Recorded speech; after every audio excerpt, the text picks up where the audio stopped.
So I hope so कि आप लोगों ने हमारा पिछला एपिसोड देखा होगा तंत्र के बारे में, जहाँ पे हमने ये एफर्ट डाला है कि जो तंत्र के जो बेसिक्स हैं, जो उसका एसेंस है और जो उसके अराउंड मैं कह सकता हूँ एक तरह की इल्यूजन्स हैं, उनको हम थोड़ा सा हटा पाए। तो इसी बारे में आगे बात करने के लिए हमारे साथ अगेन ऑब्वियसली मेहुल है। और हम एक ऐसी चीज के बारे में इस एपिसोड से स्टार्ट करना चाहते हैं जो शायद आई थिंक जिसके इन एंड अराउंड सबसे ज्यादा जो इल्यूजन्स हैं, जो मिसअंडरस्टैंडिंग जो अभी फैली हुई है, वो शायद इसी कॉन्सेप्ट के अराउंड है। तो Mehul, first of all good morning. और पंचमक्र का जो हमारा जो तंत्र का एक एसेंस है, जो उसकी एक तरह की खूबसूरती है, जो जिसके इन एंड अराउंड मैं कह सकता हूँ शायद अभी जो एक नॉलेज का गैप है, उसको अगर आप एक बार फिल करने की कोशिश करें, अगर आप उसके बारे में बताएं, that will be very good. Thank you, Arun. It's great to be here again. Tantra में पंच मकरा बहुत बहुत इम्पोर्टेंट है। ये वामाचार लेफ्ट हैंड पार्ट का पार्ट है, वामाचार का पंच मकरा। तो पंच मकरा का एक तो लिटरल मीनिंग है कि मध्य मांसा मदिरा मैथुना। जो लोग उसको मिसअंडरस्टैंड करते हैं, लिटरली उस चीज को ले लेते हैं। एक उसका है सिंबॉलिक मीनिंग, जो मैंने मेरी बुक में बहुत अच्छे से इलस्ट्रेट किया है कि पंचमकर एग्जैक्टली होता क्या है, उसको समझना कैसे चाहिए। लिटरल मीनिंग में लोग क्यों ले जाते हैं, उसके पीछे एक आपको एग्जांपल मैं देना चाहूंगा कि हम ने देखा होगा कि काली माता को मांस का भोग लगता है, कई जगह पे मदिरा का भोग लगता है, कई जगह पे भैरव को मदिरा का भोग लगता है बहुत पॉपुलरली। तो ये लिटरल सेंस में किस तरह से लिया गया, लिटरल सेंस में क्यों इसको शब्दों के हिसाब से लिया गया, यानी मांस मतलब मांस चढ़ाना, मांस कंज्यूम करना, मदिरा चढ़ाना, मदिरा कंज्यूम करना। तो उसके पीछे कारण ये है कि जैसे हम भगवान को प्रसाद चढ़ाते हैं, जैसे जन्माष्टमी में कृष्ण को हम माखन चढ़ाते हैं, माखन मिश्री चढ़ाते हैं। गणेश चतुर्थी के दौरान हम गणपति को मोदक का भोग लगाते हैं, क्योंकि ये उनकी पसंद की चीजें हैं, ये उन्हें बहुत पसंद है, इसलिए हम ये चीज करते हैं। कहते हैं कुलवर्ण तंत्र में, कुलर्णव तंत्र कौल तंत्र का एक टेक्स्ट है जो बहुत बहुत इम्पोर्टेंट टेक्स्ट है। तो इसमें कहते हैं कि अगर वाइन पीने से आपको सिद्धि मिल जाती तो सब सिद्ध होते। अगर आपको मांस खाने से पुण्य मिलता तो सब पुण्यवान होते। संभोग करने से अगर आपको मुक्ति मिलती तो सभी मुक्त होते। तो जब एक तांत्रिक टेक्स्ट हमें कहता है कि ये चीजें इस तरह से नहीं लेनी चाहिए, तो हमें तो बिल्कुल उसको लिटरल सेंस में नहीं लेना चाहिए। हमें उसको एक्चुअली सिंबॉलिक तरीके से लेना चाहिए, समझना चाहिए कि मध्य मांसा मदिरा मैथुना का रियल अर्थ क्या है, जो वो क्या कहना चाह रहे हैं। तो मत्स्य की बात करते हैं। मत्स्य का मतलब लिटरल सेंस में है फिश, बट ये कौन सी फिश है, ये कौन सा मत्स्य है। तो जब हम हमारी नाड़ियों की बात करते हैं, हमारे शरीर में 72,000 नाड़ियां हैं। उनमें से इडा, पिंगला और सुषुम्ना तीन मुख्य नाड़ी है। जब हम इडा और पिंगला नाड़ी को देखते हैं, जो हमें सोलार और लूनार नाड़ी को हम देखते हैं, तो वो एक तरीके से इंटरविंगल्ड है, आपस में उलझी हुई है। तो इस तरह से लगता है कि दो फिशेस आपस में तैर रही है। फिशेस कभी भी सीधा नहीं तैरते, वो हमेशा ऐसे तैरते हैं। तो इस तरीके से ये दो नाड़ियां हमारे शरीर के अंदर है। तो जब हम कुंडलिनी जागृत करते हैं, तो हमारी ये नाड़ियां भी एक्टिवेट होती हैं। तो कुंडलिनी जागृत करने का रियल मीनिंग क्या है कि आपको अपने सुषुम्ना नाड़ी का जो रस है, उसको खुद स्वयं पान करना है। जो हम छिन्नमस्ता देवी के स्वरूप में देखते हैं कि तीन रक्त की धाराएं उनके धड़ से निकल रही हैं और जो सेंट्रल स्ट्रीम है वो खुद पी रही है। तो रियल सेंस में मत्स्य का ये है कि आपको इडा और पिंगला नाड़ी को एक्टिवेट करना, जिसको हम कहते हैं ना yin yang energy, masculine feminine energy, solar lunar energy. इसको हमारे शरीर में एक्टिवेट करें, यानी एक तरीके से हमारे शरीर में जो पुरुष प्रकृति और स्त्री प्रकृति जो है, पुरुष और प्रकृति का जो डिवीजन है, उसको बैलेंस करना, हमारे शरीर के एनर्जीज को बैलेंस करना। कई लोग बहुत मैस्कुलिन नेचर के होते हैं, कई लोग बहुत फेमिनिन नेचर के होते हैं, यानी कई लोग होते हैं कि मर्सीलेस होते हैं, उनको किसी पे दया नहीं आती, बहुत क्रूर होते हैं, वेरी मैस्कुलिन नेचर हो जाता है किसी का। किसी का होता है कि बहुत केयरिंग है, बहुत सबको दान देते हैं, बहुत प्यार करते हैं, इस तरह से। तो वो बहुत फेमिनिन नेचर है। तो हमें किसी एक प्रकृति के हिसाब से नहीं चलना है। हमें ना हमें हमारी दोनों प्रकृति को बैलेंस करना, that is Matsya, that is real essence of fish. अब आते हैं मांस की बात। तो सबसे पहला हमें हम जब मांस की बात करते हैं, ठीक है, तो आप मुझे बताएं कि क्या कोई व्यक्ति सड़क से उठा के, अगर सपोज किसी का, जैसे फॉर एग्जांपल लोग चिकन बहुत पसंद करते हैं, कोई चिकन अगर गाड़ी के नीचे आ जाए, क्या उसको उठा के खाएंगे? नहीं मोस्ट खाएंगे। Probably not. नहीं मोस्ट प्रॉब्ली खाएंगे। नॉट। मैं खाता नहीं हूँ, बट मोस्ट प्रॉब्ली और नॉट। नहीं, नहीं खाएंगे, बिकॉज गाड़ी के नीचे आया है, कैसे खाएंगे? अच्छा, राइट।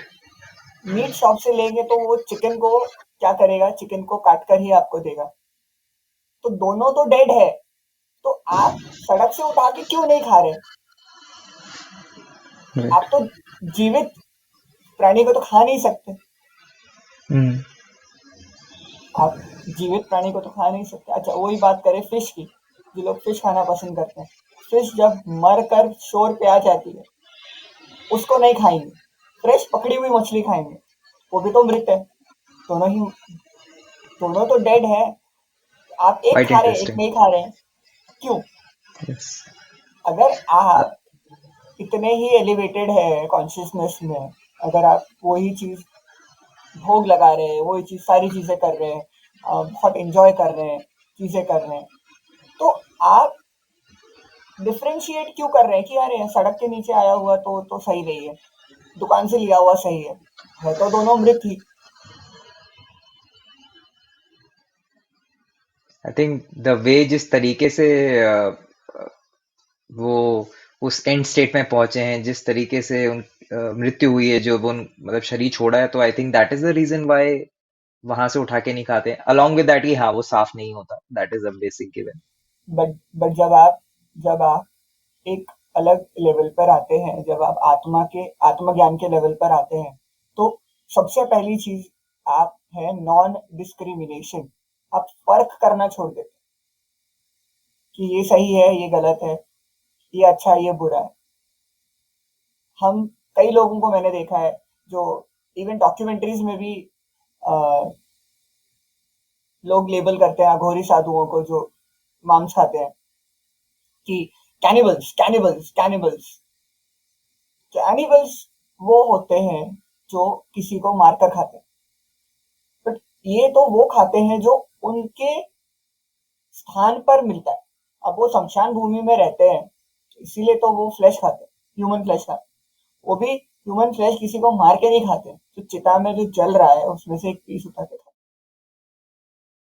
अभी मुझे आप एक बात बताएं, हमारे कोस्टल एरिया में लोग फिश ज्यादा खाते हैं, जी। नॉर्थन इंडिया में लोग चिकन मटन ज्यादा खाते हैं, जी। ईस्टर्न इंडिया नॉर्थ ईस्ट में लोग और कई तरह की चीजें खाते हैं।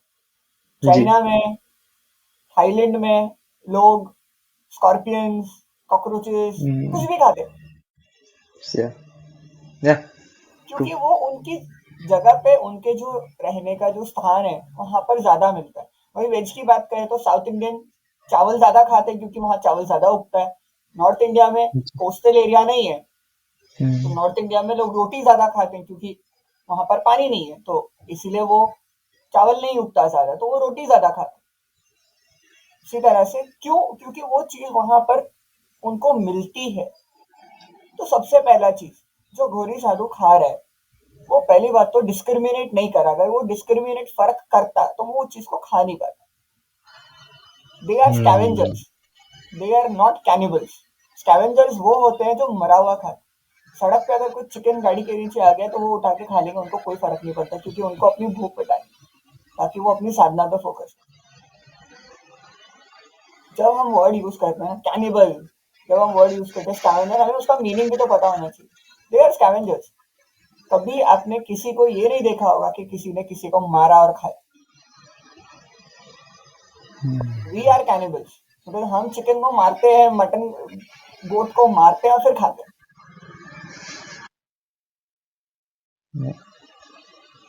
हम सड़क से उठा के किसी को नहीं खाएंगे। I think cannibal word is मतलब maybe I am ignorant और समथिंग बट कैनिबल वर्ड जो है वो शायद ह्यूमन को मार के खाने करेक्ट, के लिए यूज होता है, राइट? तो अगर करेक्ट, हम करेक्ट, चिकन खाते भी है सम मतलब आई गेट योर पॉइंट कि हम जो है जो अगर नॉनवेज खा रहे हैं तो हम उल्टा मार के खा रहे हैं। करेक्ट, वो on the other hand they are not doing this, वो तो correct, they are being non discriminatory, if I get your correct, point correctly. Correct, एक जो करेक्ट, हम मैं आपसे ऐड करना चाहूंगा, जब हम पिछली बार बात करते हैं इस बारे में आप और मैं, तो ये जो चीजें हैं जो मांस हो गया, जैसे अब आगे हम मदिरा की बात करेंगे, ये इंसान के मोस्ट प्रॉब्ली एक तरह से क्रचेज हैं। मतलब अगर आपको इन चीजों का आदी हो गए हो आप, तो ये आपके लिए आपके पतन का कारण बन सकता है। तंत्र करेक्ट, उन्हीं चीजों को शायद उठा के आपकी सबसे बड़ी पावर बना देता है, जब आपको इन बेसिक टेंडेंसीज से ही आप ओवरकम कर लेंगे, तो that will obviously help you in your spiritual journey. That's what I think, at least logically. Correct, correct. सब क्योंकि सबसे पहली चीज आपको आपके माइंड को कंट्रोल करना है। The first thing is controlling your mind. आज हम देखते हैं सबसे ज्यादा प्रॉब्लम्स आती है लोगों को over thinking, stress, anxiety, depression, panic attacks. आज से 10 साल पहले की भी बात करें तो हमने कभी ये शब्द सुने भी नहीं होंगे, पैनिक अटैक्स, ओवर थिंकिंग। आज ये चीजें ज्यादा पॉपुलर क्यों पॉपुलर है? बिकॉज हम हमारे मन के दास बने हुए हैं। मन को हमारा दास नहीं बनाया है हम हमारे माइंड के मन के दास बने हुए हैं। तो मन जैसे कहता है हम वैसे करते हैं। एंजाइटी क्यों होती एक है? त, एक तरीके से इसको ये कह सकते हैं कि हम लोग अपने आजकल बॉडी मतलब जैसे शायद एक बॉडी कॉन्शियसनेस कहते हैं कि हम लोग we are totally in our minds right now. हम लोग एक तरीके से पूरी तरह अपने दिमाग के बेस पे जी रहे हैं, मतलब body consciousness is not there. Sometimes I think so, maybe. Correct. We are conscious about our mind. Mind जो कहता है वैसे करते हैं। ये इसी तरह से है कि आप अगर एक गाड़ी में बैठे हैं, आप पैसेंजर है, आप सो गए, एक ड्राइवर है जो बिना ब्रेक की गाड़ी चला रहा है फुल स्पीड पे, क्या होगा? अच्छा तो नहीं होगा। एंड तो मुश्किल है। हाँ, वही अगर आप उसको गाइड करेंगे, उसको कंट्रोल करेंगे कि भाई स्पीड कम करो, ये करो, वो करो, तो कहीं ना कहीं वो थोड़ा सा संभाल के चलाएगा। उसको पता है ट्रू। कि कोई, मतलब मेरा बॉस बैठा हुआ है पीछे, मुझे ऑर्डर दे रहा है, मुझे संभाल के चीजें करनी है। मन इसी तरह से, मन जो है वो बेलगाम गाड़ी है। वो कहीं भी कैसे भी जाएगा, कहीं भी हिट करेगा, कुछ भी करेगा, और आपको वो हमेशा से प्रॉब्लम में लाएगा। बिल्कुल। तो सबसे पहला है माइंड को कंट्रोल करना। जब आपने माइंड को कंट्रोल कर लिया, मन को, तो आप ऑलरेडी एक लेवल पर आ जाते हैं और फिर आप नॉन डिस्क्रिमिनेशन आप कर सकते हैं। आप फर्क करना छोड़ दें, ये सही, ये गलत, ये अच्छा बुरा, फर्क करना ही छोड़ देंगे, क्योंकि आपको उससे कोई फर्क नहीं पड़ता। जब से आपसे मैंने पिछला पॉडकास्ट किया, मैं यही सोच रहा था कि कई बार मेरे बीच में ऐसे दिमाग में थॉट आ रहा है। आपने कहा ना मन बेलगाम है, बिल्कुल बेलगाम है सर। तो बीच बीच में ना ये मतलब मेरे थॉट आ रहा था कि जिस जिन प्रैक्टिसेस का तंत्र में मेंशन्ड है और जो सही तरीके से गुरु के अंडर और जैसे ये प्रिस्क्राइब्ड है हमारे रिचुअल्स में जैसे बताया गया है, जो करते होंगे उनको किस लेवल का सेल्फ कंट्रोल चाहिए होगा। मतलब टू नॉट डिस्क्रिमिनेट। अभी जैसे आपने सही कहा, किसी को लेबल करना बहुत आसान है, क्या जाता है दो शब्द ही तो बोलने, बोल दिया, लेबल कर दिया कि आप ये हैं, आप वो हैं, आप कैनवस के बंजे, वट एवर इट इज। पर टू रियलाइज कि टू लिव दैट लाइफस्टाइल जो आप जो वो रह रहे हैं, जिस तरीके से जीवन जो एक साधना का रास्ता उन्होंने चुना है, to just even walk that, how difficult it is to मतलब शमशान घाट आप एक बार जाएं, आप mentally it hits you, it correct, affects you, they are staying there. Correct. तो मतलब टू इवन आई थिंक इस मतलब वो हॉलिस्टिक वे से सोचने के लिए भी आपको I don't know what level of consciousness do you need for that मतलब हमें। Then and the best part is वहां पर रहने से they are reminded continuously कि this is the end, this is the goal. Ultimately कोई भी हो, वो आना तो उसको शमशान भूमि में ही है। एक जैसे वो बीच में शायद वो पॉपुलर वेब सीरीज आई थी गेम ऑफ थ्रोन्स, तो उसमें एक फ्रेज यूज करते थे memento mori. Memento mori means every man must die, I think that is what it means. तो वो बहुत पॉपुलर हो गया एकदम से कि मेमेंटो मोरी, अच्छा एवरी मैन मस्ट डाई, और बहुत कूल हो गया, टैटू बनने लग गए और वो सब हो गया। यहाँ पे ये चीज बहुत पहले से बोली जा रही है और बोली नहीं करेक्ट, जा रही है, वो जी रहे हैं प्रैक्टिकली, उसको। Correct, they are living that truth right there and then. Correct. Amazing. दूसरा मामसा का अर्थ है माँ अम्सा, यानी मेरा अंश, हमारा अंश। तो अवर टंग, ईट योर टंग, मैंने सब हेडिंग दिया था बुक में, ईट योर टंग। यानी हमें हमारी टंग पे बहुत कंट्रोल करना चाहिए, हमारी जबान पे बहुत कंट्रोल, बिकॉज जबान एक ऐसी चीज, एक ऐसा कहते हैं बोनलेस फ्लैश है जिस पे लगाम नहीं है, आप कुछ भी बोलो। अब लोग बिना सोचे समझे बोलते हैं, क्या होता है, दंगे हो जाते हैं। लोग बिना सोचे समझे बोलते हैं, हैशटैग्स ट्रेंडिंग हो जाते हैं। इंडीड। आपको कॉन्सिक्वेंसेस, सारी चीजें सोचना, समझ के बोलना, उसको कंट्रोल करना, ये बहुत इम्पोर्टेंट। मेरे हिसाब से ना लोग कहते हैं, आई एम सॉरी मैं आपको बीच में देखा, बोल जबान पे लगाम नहीं है जो आपने कहा। मेरे हिसाब से लोग बोलते हैं कि बोलना एक कला है। मुझे ऐसा लगता है कि ना बोलना एक कला है। कब आपको नहीं बोलना है, वो सबसे बड़ी कला है। भगवत गीता में कृष्ण भगवान कहते हैं कि ऑस्टेरिटी ऑफ स्पीच, यानी वाणी की जो तपस्या है, वो बोलने में नहीं है, वो ऐसा बोलने में है जो सच हो, लोगों को अच्छा लगे और लोगों का फायदा हो, ना कि लोगों को क्रोध दिलाए और एजिटेट करे। तो सही बोलना, अच्छा बोलना, दैट इज द सिद्धि जो होनी चाहिए। आप ऐसा कुछ बोले जिसकी वजह से किसी का नुकसान हो या लोगों का नुकसान हो, तो सही नहीं। That is the real mamsa. जब आप उस चीज को कंट्रोल करते, जब उस चीज का आप कहते हैं ना कि आप जब अपने ही जबान का आप सेवन करते हैं, यानी आप उसको कंट्रोल करते हैं, तो that is the real mamsa, वो real mamsa. I think I heard it somewhere कि, I am not very sure, मैंने पढ़ा नहीं है, कि जब बुद्ध को एनलाइटनमेंट प्राप्त हुआ था शायद कुछ टाइम तक उन्होंने कुछ बोला भी नहीं था। He didn't feel to speak.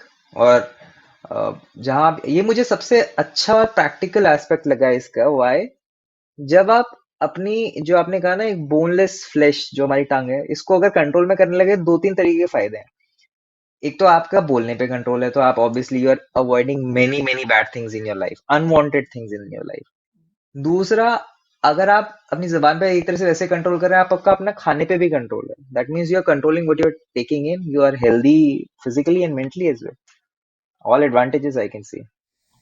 और मैं एक बात बताना चाहूंगा, कुलरनव तंत्रा में चैप्टर 2 वर्स 131 में ये क्लियरली बोला गया है कि अगर कोई सेल्फिश कारणों की वजह से किसी प्राणी को मारता है, इन एन अनलॉफुल मैनर, यानी गलत तरीके से, अगर कोई सेल्फिश रीजंस की वजह से वो प्राणी को मारता है, तो वो नर्क में उतने साल जीता है जितने उस प्राणी के शरीर पे बाल थे। बाप रे। ये एक तंत्रा के टेक्स्ट में बोला गया।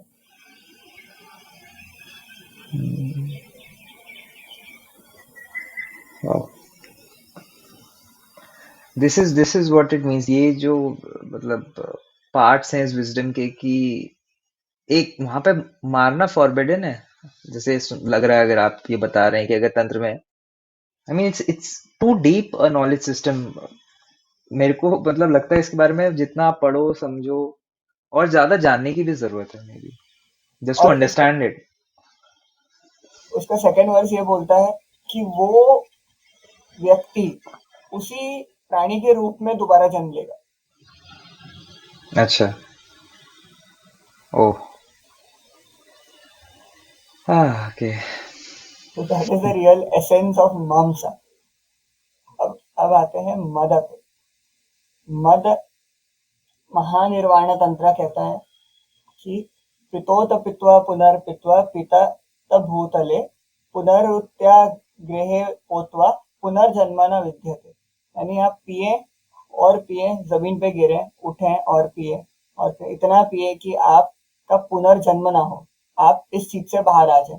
उसी तरह से कि आप रोज मिठाई खा रहे हैं, एक ही मिठाई आप रोज खा रहे हैं, दिन भर खा रहे हैं, सुबह रात शाम खाते जा रहे खाते जा रहे खाते जा रहे, आप 2-3 दिन में ही आप कहेंगे कि यार मुझे नहीं खाना है, आई एम अबव इट।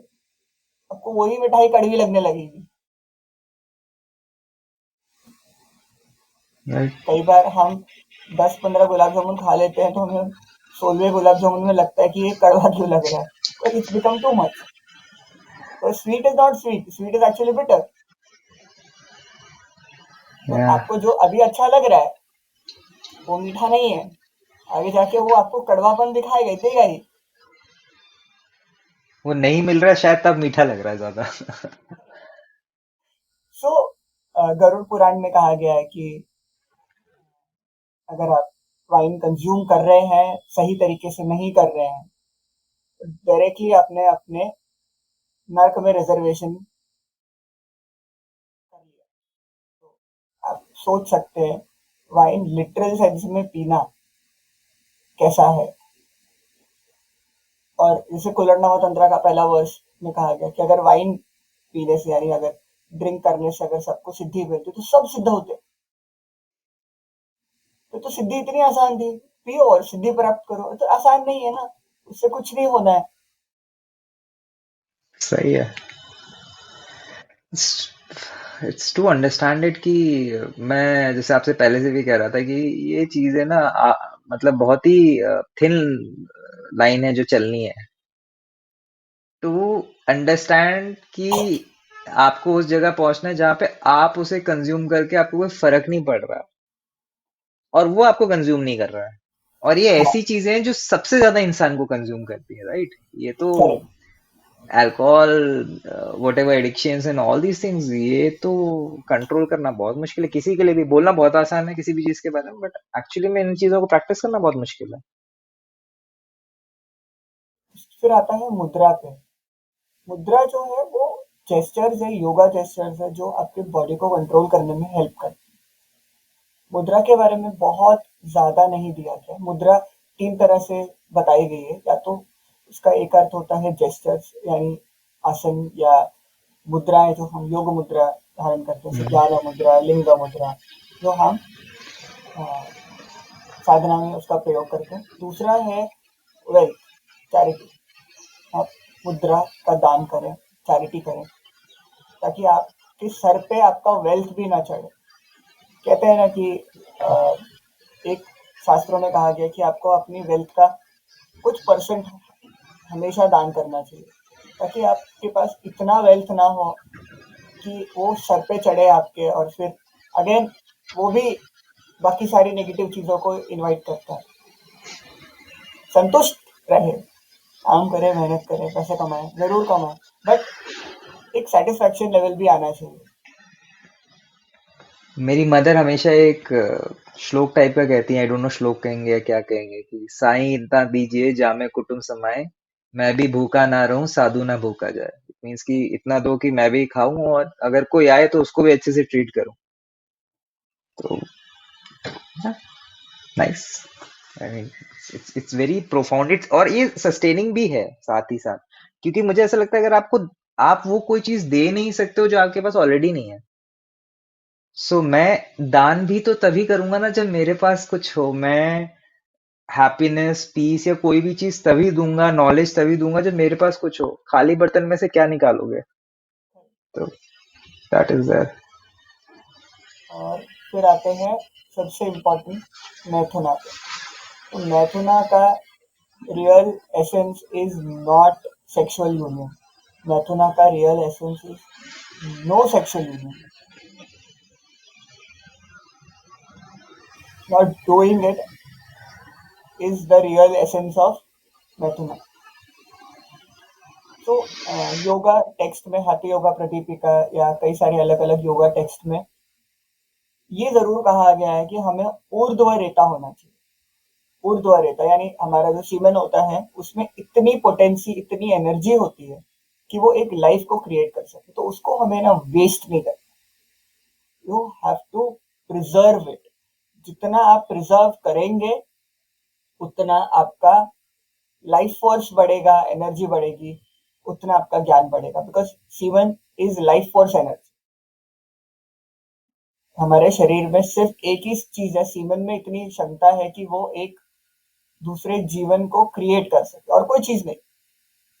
उसी में एक हम्म। क्षमता है कि वो दूसरे जीवन को क्रिएट कर सके और कोई चीज नहीं। तो you should not waste it.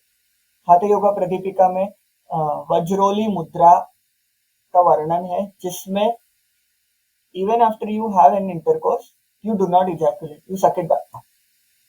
That is a full technique given in Hatha Yoga Pradipika, which is a yoga text. And that means that's given कि आप intercourse करें and you can preserve your semen as well, You can मतलब pull you it can back. store your Yes. energy as well. After Interesting. ejaculation, you can suck it back. So there is no मैं discharge. मैं आपको एक example देता हूँ। मैं कल परसों YouTube में एक वीडियो देख रहा था यूएस मिलिट्री कॉलेज का, फोर्ट पॉइंट यानी कि उनका डिफेंस कॉलेज जहाँ पे ऑलरेडी ट्रेन सोल्जर्स जो है वॉर और स्ट्रेटेजी के बारे में पढ़ते हैं। तो उसमें वो 4 साल पुराना वीडियो था, फीड में आ रहा था। कौटिल्य यानी कि पंडित विष्णुगुप्त चाणक्य के बारे में वो सिखा रहे थे। और उनका जो प्रोफेसर था इंटरनेशनल रिलेशंस का, वो उनको बता रहा था कि कैसे आप मैकेवेली की बात करते हैं। मैकेवेली एक तरीके से जो चाणक्य ने जो बोला उसके सामने जो मैकेवेली ने बोला वो it's just touching the surface. तो चाणक्य की जो नॉलेज, जो पॉलिटिकल और इकोनॉमिक नॉलेज थी, बहुत बड़ी थी। तो कह रहा था जब भी मैं लोगों को बताता हूँ वहां पे, मतलब उनके वेस्टर्न स्टूडेंट्स को कि ये कौटिल्य चंद्रगुप्त हैं या अर्थशास्त्री हैं, उनके कहते हैं हमें अर्थशास्त्र का तो नहीं पता बट हमें काम सूत्र और ये तंत्र का जरूर पता है। जिस तरीके से वेस्ट ने एक आई थिंक जितना मुझे समझ में आता है, जो तंत्र में जो जो प्रोसेस थी ऑफ अ सेक्सुअल यूनियन, वो प्रोसेस को उस कॉन्टेक्स्ट से हटा के निकाल के रख लिया। एंड नाउ व्हाट दिस तरीके से उसको मार्केट किया है कि अब पता ही नहीं कि भाई वो जो प्रोसेसेस थी वो क्यों थी। It was, I don't think so कि वो मेरी मेकिंग के लिए तो नहीं थी, जितना ये मुझे आपसे बात करके और रिसर्च करके समझ में आया। That was more to conserve your energy. And ये जो मुद्रा, ये जो बंध जो योगा टेक्स्ट में दिए गए हैं, इट इज नॉट इजी। कई सारी चीजें करनी पड़ती, बहुत सारी चीजें हैं। और ये जो वेस्टर्नर्स का जो तंत्रा है about sex, that is actually pure nonsense, because tantra में ये चीज है ही नहीं। Tantra is about heating up your own body to a limit कि वो आप पूरा शुद्ध हो जाए, आप सारे विकारों से मुक्त हो जाए। It is like gold. Gold को आप हीट करें सारी इम्प्योरिटीज निकालें। तंत्रा में जो भी चीजें आप देखते हैं वो इस तरह से है कि आपके अंदर से सारे विकार, सारे चीजें वो निकल जाएं, आप पूरे शुद्ध हो जाएं, फ्री हो जाएं। तो ये जो वेस्टर्नर्स ने तंत्रा तंत्रा चीजें कर दी है, दैट इज नॉट तंत्र, दैट इज नो वे तंत्र। तंत्रा में ना सेक्स होता है, ना तंत्रा में ना मसाज होता है। Not a point, not a point. बड़े सेलेक्टिव इंटरप्रिटेशन दे दिए हैं इसकी चीजों के। पूरा कॉन्टेक्स्ट जो है वो हटा दिया और उठा के रख ले। जो जो मेरे नैरेटिव को सूट कर रहा है उसको उठा के रख लेता हूँ, कॉन्टेक्स्ट हटा देता हूँ और फिर वाओ। तंत्रा में ये क्लियरली दिया गया है दैट वन शुड, इफ अगर कोई गृहस्था है तो गृहस्था का एक एम क्या होना चाहिए? ये नहीं कि आप एंजॉय करो। गृहस्थ का एम होना चाहिए कि आप ऐसे बच्चे पैदा करो जो ये ज्ञान को आगे लेकर चले। बेसिक एसेंस जो पहले के समय से भी क्या होता था, ऋषि ने अपने पुत्र को सिखाया, अपने उसके पुत्र ने उसके पुत्र को सिखाया, पारंपरिक रूप से ये आगे बढ़ते गए, पीढ़ी दर पीढ़ी ये आगे आते गए। गोल ये नहीं है कि आप अगर गृहस्था है तो आप बस एंजॉय करो। Regulated, not regulated is prohibited. शास्त्रों में not regulated is and I love the way कैसे होलिस्टिकली जो सारी बेसिक ह्यूमन टेंडेंसीज हैं उनको अकोमोडेट किया, उनको रेगुलेट किया। See, मैं आपको जैसे शायद पहले भी बोल रहा था या मैंने पहले भी बोला हुआ है कि I I love to read about psychology, I love to read about spirituality. समझना मुझे दोनों मतलब बहुत अच्छा लगता है, क्योंकि मुझे ऐसा लगता है जब दोनों को समझिए तो आप आगे ही बढ़ेंगे, दोनों जब साथ लेके चलेंगे। तो कार्ल यूंग करके एक साइकोलॉजिस्ट है, उनका इंडिविजुएशन का प्रोसेस है, बहुत अच्छा हुआ है। तो मुझे जब मैं आपसे भी बात कर रहा हूँ तो मुझे सडनली स्ट्राइक किया कि एक बहुत सटल सा, मतलब ऐसा एकदम सामने नहीं लिखा हुआ है, बट अगर आप दोनों को समझे, कोशिश करें, दोनों में यही है कि एक इंडिविजुअल को कैसे एम्पावर किया जाए, ताकि वो मतलब अगर एक इंडिविजुअल ऊपर की तरफ बढ़ेगा तभी तो समाज आगे की तरफ बढ़ेगा। और एक इंडिविजुअल कब आगे बढ़ेगा जब उसकी बेसिक चीजें आप उसे पता है कि वो कर क्या रहा है और क्यों कर रहा है और कैसे करना है। तो ये बहुत एम्पावरिंग सा लग रहा है अभी मुझे सुन के ना, जब मैं दोनों को कंपेयर करूं तो। तंत्रा में दूसरा मैथुना ये है जब आपका आत्मा और ब्रह्मन के साथ यूनियन हो जाता है, यानी आप वो लेवल तक आ जाते हैं जहां पर हम या मैं नहीं हो, सिर्फ ब्रह्मन हो। और एक इंटरप्रिटेशन है जब आप अपने सहस्रा चक्र में सुषुम्ना नाड़ी का रस पान करें, यानी पूरा कुंडलिनी आपकी जागृत हो जाए। That is the essence of maithuna, union of kundalini and the sahasra chakra, union of सुषुम्ना नाड़ी एंड द सहस्रा चक्र। ये एक मैथुना, this is one kind of union. दूसरा यूनियन है हम्म। आत्मा और ब्रह्मन, दैट इज अनदर यूनियन। तो maithuna is not always literally कि हाँ हमें फिजिकली इंटरकोर्स करने एंजॉय करना है, नहीं। तो पंचमकरा को इस तरीके से भी समझ सकते हैं, बट अनफॉर्चुनेटली लोग इसको अलग तरीके से ही समझते हैं। वेरी इंटरेस्टिंग वे, मतलब एक union at spiritual level, union at physical level. Obviously अगर आप चीजों को फिजिकल और ये वैसे एक चीज है, ये जिस तरीके से चीजें हैं, क्योंकि इतनी आप देखिए तंत्र में जितना मेरे को, वेरी फॉर्चुनेट कि आपसे बात कर रहा हूँ, मैं और लोगों से बात कर पाता हूँ इन चीजों के बारे में। I feel it these are very powerful things to deal with. हर किसी के बस की बात नहीं है, मतलब ऑनेस्टली मेरे को लगता है, मेरे जैसे, मैं अपनी बात करूं, मैं जनरली मैं अपना एग्जांपल लेता हूँ, मुझे वो बहुत बेटर लगता है। मुझे मुझे अपने पे बहुत बड़ा डाउट है कि जितनी पावरफुल एनर्जीज है मैं इनको कभी समझ भी सकता हूँ, या जिस तरीके से वो प्रैक्टिस कर रहे हैं मैं प्रैक्टिस भी कर सकता हूँ। मैं एक आम इंसान के नजरिए से देखूँ, ये तो it's such a powerful thing to have. Such a difficult part to walk. It's not at all easy, मतलब मैं अपने हिसाब से अगर इनको लगाऊं तो। खैर मेहुल जी, ये पंचमक्र वाला तो आपने बहुत ही मेरे को एक तरीके से डीमिस्टिफाई करके बताया, and I really love it. क्योंकि अब मैं इन चीजों को एक बहुत ही अलग नजरिए से भी देख पाता हूँ। जिस तरीके से जो ये पॉडकास्ट मैंने स्टार्ट किया ना, उसका मेन नजरिया भी ये था कि जो चीजें हैं उनको हम अलग अलग पर्सपेक्टिव से समझें। जब हम किसी भी चीज के बारे में बात करते हैं, एक तरीके से एक चीज की तरफ ना बढ़े।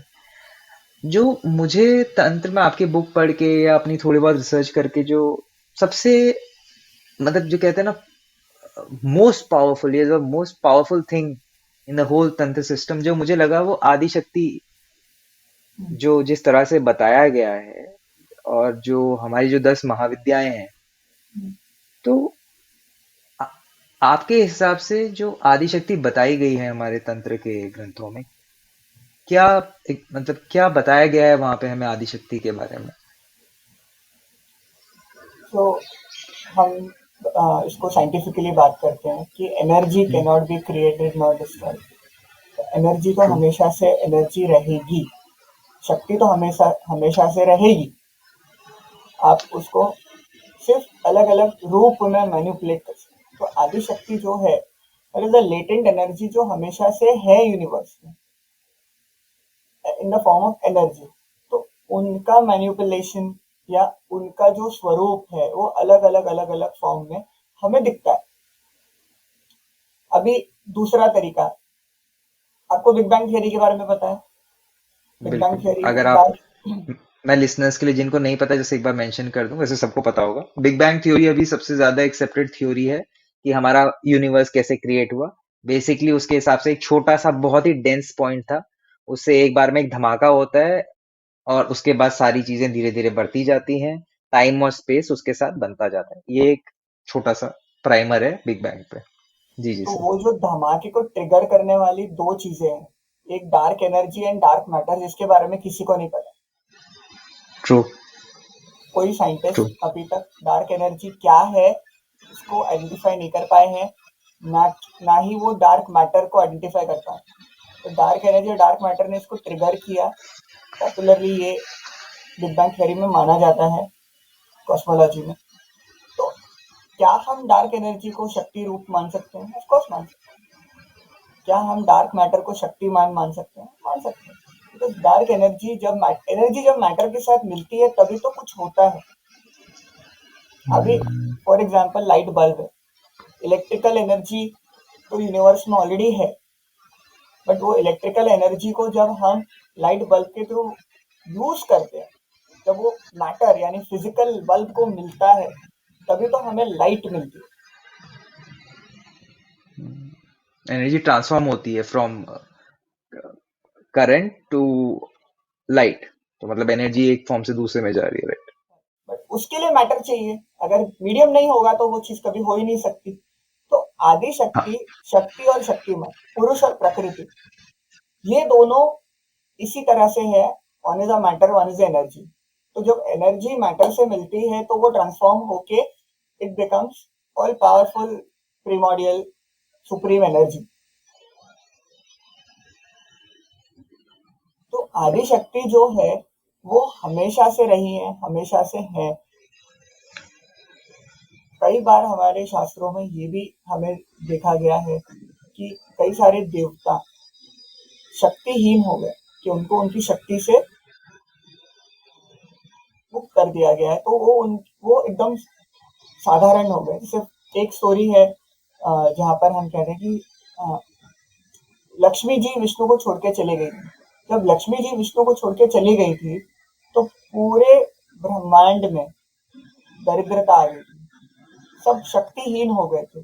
क्योंकि एनर्जी जब निकल जाती है किसी में से, तब वो चीज, अभी लाइट बल्ब में से अगर मैं लाइट एनर्जी हटा दूं, अगर आपका बिजली अगर कट जाए तो आपकी बल्ब आपके काम का नहीं है। ट्रू। एनर्जी अगर हट जाए तो मैटर कोई काम का नहीं रहता। लेकिन एनर्जी बिना मैटर के सरवाइव कर सकती है। उसका स्वरूप है धूमावती देवी। धूमावती देवी जो वृद्ध है, बॉडी में उनके शाइन, लश्कर, ऊर्जा नहीं है, उनका जो ब्यूटी है वो नहीं है। She is not the most beautiful goddess of all दशमा विद्यास। अगर हम उनको त्रिपुर सुंदरी से कंपेयर करें, जो त्रिपुरों में सबसे सुंदर है, धूमावती जो है वो पूरे त्रिपुरों में सबसे कुरूप है, सबसे अगली है। Because she is a latent energy without Shiva. Dhumavati का कोई कंसॉर्ट नहीं, कोई भैरव नहीं। धूमावती इज अ विडो, विधवा। तो she is energy which is not enjoyed by a matter, latent energy। latent interaction energy नहीं है, लेटेंट हाँ, एनर्जी का रिप्रेजेंटेशन है जो मैटर से इंटरेक्ट नहीं कर रही है। इसी तरह से ओके। त्रिपुर सुंदरी के भैरव है Kameshwar Shiva. He is also most beautiful. तो एनर्जी और मैटर उतना ही पावरफुल चाहिए जो एक दूसरे को एंजॉय कर सके और एक चीज को क्रिएट कर सके। अगर एनर्जी बहुत पावरफुल है, मैटर कमजोर है, तो कभी वोल्टेज बहुत ज्यादा हो जाता है तो हमारा बल्ब बर्स्ट भी हो सकता है, होता है। इंडीड। काफी गर्म पानी कांच के ग्लास में डाल दीजिए, अगर ग्लास की बहुत सिंपल सा एग्जांपल है, ग्लास की क्वालिटी अच्छी नहीं है, 2 मिनट में चटक जाएगा वो। एनर्जी ही है।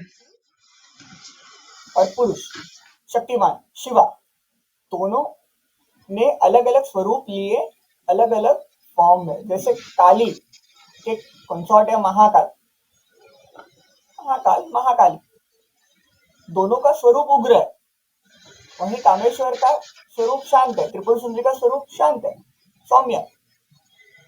धूमावती का कोई भैरव नहीं है, इसीलिए वो कुरूप है, इसीलिए वो वृद्ध है, इसीलिए वो एजिटेटेड रहती है, इरिटेटेड है।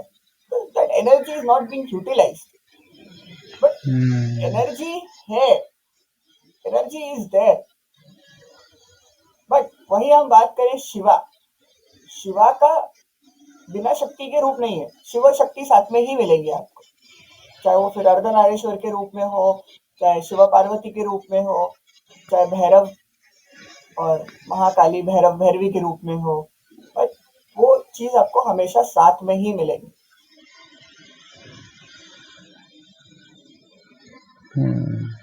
ये एनर्जी और मैटर का जो इंटरेक्शन है उस और एनर्जी को कितने सुंदर तरीके से और हर एक फेस के हिसाब से डिस्क्राइब किया गया है। जो जो 10 महाविद्याएं हैं, जैसे कुछ आपने बड़ा अच्छा बताया, जैसे कि कहीं पे जहाँ पे एनर्जी और मैटर का इंटरेक्शन नहीं हो रहा है वहां पे एनर्जी लैटेंट फॉर्म है, धूमवती देवी आप जिनके बारे में बता रहे हैं। और जहाँ पे एनर्जी और मैटर का मतलब परफेक्ट बैलेंस है, एक तरीके से दोनों, the matter and energy, the container and the energy which has to be contained, they are made for each other. वहां पे दोनों बहुत शांत हैं, दोनों बहुत सुंदर हैं। तो that is how they interact. एक जो एंगल, जो रिप्रेजेंटेशन है, जैसे चिन्मस्ता देवी का हम देखते हैं, आपने जो बताया, जो सुषुम्ना नाड़ी का जो रक्तपान करते हुए जो ये सिंबोलिज्म है, ये एक एक आम आदमी को किस तरीके से समझना चाहिए, अगर आप एग्जांपल से बताएं तो। अगर मैं छिन्नमस्तिका देवी की बात करूं तो छिन्नमस्तिका देवी का पहले स्वरूप क्या है, तो दो शक्तियां हैं डाकिनी शाकिनी जो दो की धाराएं पी रही हैं और उन्होंने अपना ही सर धड़ से अलग कर दिया है और हाथ में अपना सर पकड़े हुए हैं, तो सेंट्रल स्ट्रीम है वो स्ट्रीम वो पी रही है। उनके पैरों के नीचे कामदेव और रति सेक्सुअल यूनियन में है, उनके ऊपर वो खड़ी। तो सबसे पहला सिंबोलिज्म क्या आता है कि हमारे शरीर की सबसे शक्तिशाली ऊर्जा is our sexual energy because that can create life. तो हमें उसके ऊपर खड़ा होना है, यानी हमें उसके ऊपर आना है, राइज अबव दैट। जब आप उसके ऊपर आते हैं यानी या वो एनर्जी को ऊपर की तरफ ड्रॉ करते हैं, जैसे मैंने कहा था ऊर्ध्व रेता हमारी लाइफ फोर्स एनर्जी को ऊपर की तरफ ड्रॉ करती है, तब जाके आप एक योगिक स्टेट पे आते हैं जब आप अपने हाथों से अपने प्रयास से सुषुम्ना नाड़ी का जो रस है वो पान कर सके, वो आप कंज्यूम कर सके। Symbolism of Chhinnamastika. तो जैसे मैंने ये सुना है, इनफैक्ट इंटरनेट में ही सुना है, my knowledge is very very basic and superficial जब मैं बोलता हूँ। तो जो हमारी महाविद्याएं हैं, क्या ये तो हमने एनर्जी के रूप में समझा, बट जब आप तंत्र को प्रैक्टिस करते हैं, क्या इन महाविद्याओं को इन्वोक करना, मतलब क्या वो इन्वोक होती हैं, या वो मतलब क्या वो किसी रूप में आपके सामने आती हैं, क्या ऐसा भी होता है, या जनरली हम इन्हें एनर्जी के रूप में समझते हैं? तो जब आप महाविद्या की साधना करते हैं तब जो महाविद्या की आप जिसकी साधना कर रहे हैं, जब आपकी साधना कंप्लीट होने वाली होती है उस टाइम पे वो प्रत्यक्ष रूप में आपको दिखती हैं, आती हैं। जैसे तारापीठ के जो बम ख्यापा करके संत थे, उनको तारा माता ने दर्शन दिया और उनको अपने साथ ले गए। अच्छा। रामकृष्ण परमहंस को काली माता ने एक्चुअली दर्शन दिया। जी। ये बहुत तो बहुत फेमस स्टोरी है। बहुत फेमस स्टोरी है। जब वो उन्होंने खाना पीना छोड़ दिया था, कहा था कि जब तक माँ दर्शन नहीं देंगी मैं कुछ नहीं खाऊंगा, तो माता ने दर्शन दिए। तो जी। प्रत्यक्ष रूप में ये प्रकट होती हैं। लेकिन महाविद्या साधना में एक चीज हमेशा से दी गई है कि आप इसको बिना गुरु के प्रैक्टिस नहीं करें। जैसे हम बात करें छिन्नमस्तिका देवी की साधना की, अगर छिन्नमस्तिका देवी इतना उग्र रूप है देवी का कि अगर आपने सही तरीके से साधना नहीं करी या कुछ गलतियां हो गई साधना में, तो देवी प्रकट होके आपका सर धड़ से अलग कर जाएंगे। It is that dangerous. तो किसकी साधना करनी चाहिए, किसकी साधना नहीं करनी चाहिए, कैसे करना चाहिए, वो सारा आपको कोई गुरु से ही पता चलेगा, और वो गुरु जिन्होंने ये साधना करी हो। तो ये बहुत इंपॉर्टेंट है। कहते हैं धूमावती मातंगी का पूजा घर पे नहीं करते। अगर आप घर पे करते हैं तो धूमावती का पूजा घर पे करने से आपके घर में कलेश होगा, दरिद्रता आएगी, क्योंकि अलक्ष्मी का ही रूप है वो। Hmm.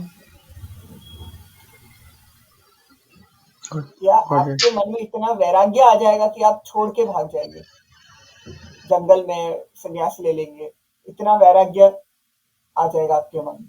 तो महाविद्या, महा यानी ग्रेट, विद्या यानी नॉलेज, ये इतनी सुप्रीम नॉलेज है कि इनको अगर आपको प्रैक्टिस करना है साधना के रूप में, तो बिना अंडरस्टैंडिंग के, बिना गुरु के, बिना इनको जाने समझे आपको नहीं करना चाहिए। वेरी ट्रू एक्चुअली जैसा आप बता रहे हैं गलत तरीके से इतनी पावरफुल एनर्जी की वर्शिप या आई डोंट नो मतलब मैं तो इमेजिन भी नहीं कर सकता cause ऑब्वियसली ये सिस्टम ही इतना ब्रॉड है और आप जिस तरीके से बता रहे हैं और मैंने मैंने एक दो अच्छे वीडियोस देखे थे इसके बारे में एक कोई सज्जन पुरुष थे अब तो शायद वो नहीं है उनका बहुत अच्छा एक यूट्यूब पे सीरीज चली थी वो मैंने देखी थी और उन्होंने भी कुछ आप ही की जैसी चीज बताई थी कि एक बार उन्होंने शायद किसी देवी की पूजा करना स्टार्ट करा था और बिना शायद उन्होंने गुरु के करा था तो फिर उनको उसका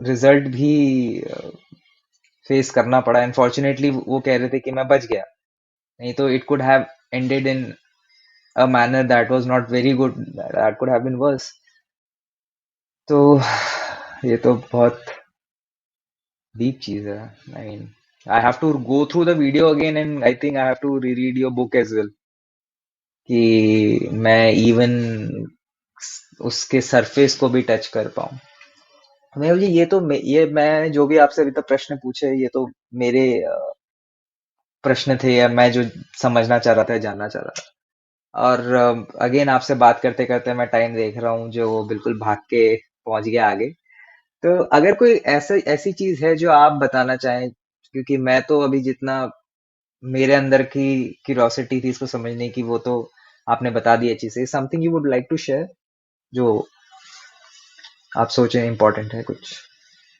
सबसे इम्पोर्टेंट है कि आप अपना नजरिया बदले चीजों को देखने का। तो तंत्रा में जैसे हमने पंचमकर की बात करी, महाविद्याओं की बात करी, तो हमें हमारा नजरिया बदलना है।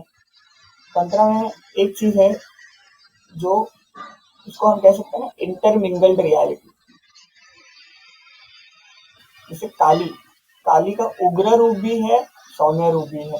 त्रिपुरी सुंदरी की हमने बात करी, जो बहुत 16 साल की आ, उनका स्वरूप है और बहुत सुंदर है, सबसे सुंदर, सबसे शांत, सबसे सौम्य। लेकिन उन्होंने एक असुर का वध किया, बंडासुर का। तो सौम्य भी है, उग्र भी है। भुवनेश्वरी सौम्य भी है, उग्र भी है। भैरवी उग्र है, सौम्य भी है। उग्र भैरवी भी है, शांत भैरवी भी है। तो आपको ये चीज को समझना है कि जो चीज जैसी दिखती है हमेशा वो चीज वैसी हो, ये जरूरी नहीं। तो चेंज योर पर्सपेक्टिव, चीजों को देखने का नजरिया बदल। यस इंडीड और आई होप सो कि हमारे इस पॉडकास्ट से हम कुछ इतने पावरफुल नॉलेज सिस्टम के बारे में एक अलग नजरिया ला पाए लोगों को कि ताकि वो इसको डीप में जाके समझें मेरे को एक अपॉर्चुनिटी मिली आपसे बात करके कि मैं इस नॉलेज सिस्टम को समझूं जो हमारे कल्चर में है और जो हमें जानना चाहिए हमें समझना चाहिए इरिस्पेक्टिव कि आप मुझे लगता है कोई चीज प्रैक्टिस करें ना करें आपको आपको उसको एक रिस्पेक्टफुल अंडरस्टैंडिंग तो जरूर होनी चाहिए ताकि आप उसे एटलीस्ट अप्रिशिएट तो कर पाए फॉर ऑल इट्स ऑथेंटिसिटी जो भी उस सिस्टम में होती है। और मेहुल, थैंक्स अ लॉट, आपने आके इतना कुछ बताया। और बाय द वे, जो सुन रहे हैं, सीक्रेट गॉडेसेस ऑफ तंत्र जो इनकी बुक है, प्लीज डू रीड इट, क्योंकि it's a very very long book and it's very interesting as well. मुझे जैसे पिछले पॉडकास्ट में आप सुनोगे तो वहां पे हमें ये भी पता चला है कि जो ऑफरिंग्स होती हैं वो हम जिस तरीके से समझते हैं कि हर जगह मांस ऑफर किया जाए, ऐसा नहीं है, उसका भी सब्स्टिट्यूट बताया गया है। और हर देवी का इन्होंने बहुत अच्छे से, हर महाविद्या के बारे में काफी काफी नॉलेज दी है वहां पे, कि हम कैसे उनके बारे में ज्यादा जान सकें और कैसे ज्यादा अप्रिशिएट कर पाए। तो Mehul, thanks a lot for coming on the Thank you show. so much. ठीक है Mehul, thanks. Hope so we can rejoin again for some, we can discuss more things, because I think there are many things that I would like to discuss with you. Yeah. Sure, sure. Thank you so much. Yeah.